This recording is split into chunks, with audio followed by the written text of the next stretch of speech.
یہ میرا تازہ ترین منظوم افسانہ ہے اور اس کا عنوان ہے آڈٹ۔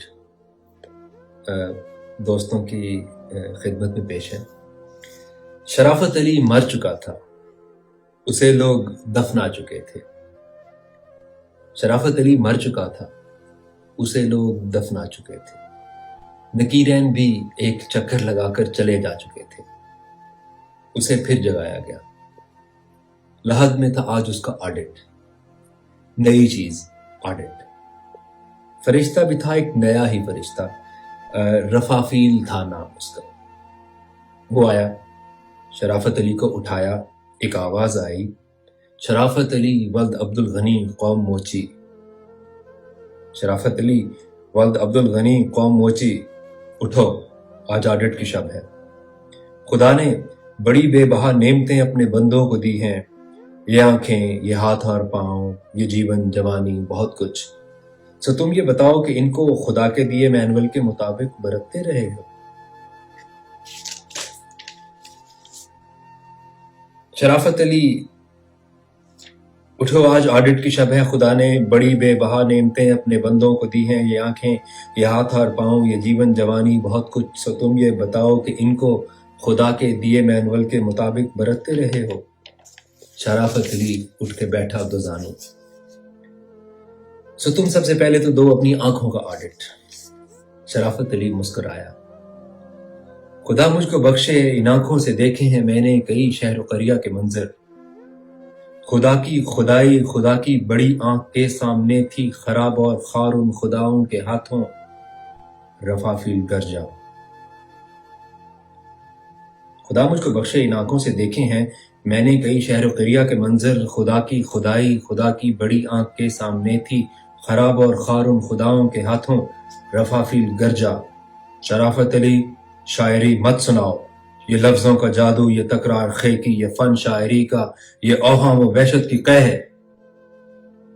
شرافت رکا اور بولا، وہ بونے، وہ ٹھیکنے، خدا کی قبا چھین کر خود پہ بھونڈے طریقے سے اوڑے خدا بن گئے تھے۔ خدا تھا کہاں؟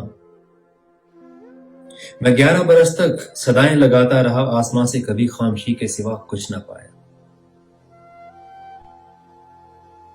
شرافت رکا اور بولا، وہ بونے، وہ ٹھیکنے، خدا کی قبا چھین کر خود پہ بھونڈے طریقے سے اڑے خدا بن گئے تھے۔ خدا تھا کہاں؟ میں 11 برس تک صدائیں لگاتا رہا، آسمان سے کبھی خاموشی کے سوا کچھ نہ پایا۔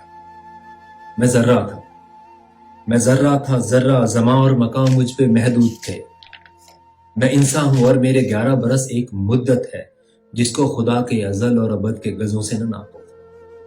11 برس تھل کے صحراؤں میں نے اس کو صدائیں لگائیں، خدا تھا کہاں؟ ان آنکھوں سے دیکھا ہے میں نے کہ بستی کے مشرق کے جانب کے انسان کے خوابوں، کھلونوں کی، نیندوں کی، خوشیوں کی، جیون کی قیمت تہائی سے بھی کم لگائی گئی۔ ان آنکھوں سے دیکھا ہے میں نے کہ بستی کے مشرق کے جانب کے انسان کے خوابوں، کھلونوں کی، نیندوں کی، خوشیوں کی، جیون کی قیمت تہائی سے بھی کم لگائی گئی تھی۔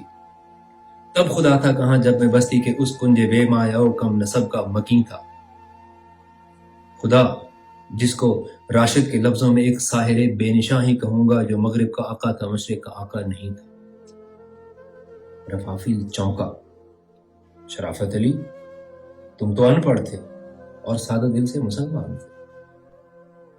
رفافیل چونکا، شرافت علی، تم تو ان پڑھ تھے اور سادہ دل سے مسلمان تھے، ہاں مگر تھی تمہاری جلیس الحسن نام کے ایک مردود ملحد لکھاری سے یاری۔ رفافیل بھیا جلیس الحسن شعبدے باز تھا، لفظ کے ریچھ بندر نچاتا تھا۔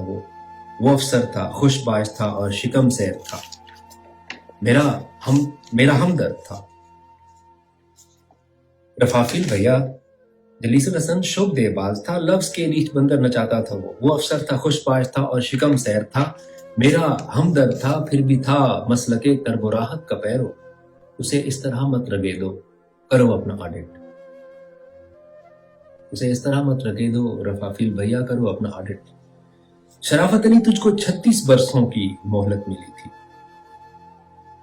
شرافت علی، تجھ کو 36 برسوں کی مہلت ملی تھی، مگر 25.5 کی عمر کے بعد عبادت کی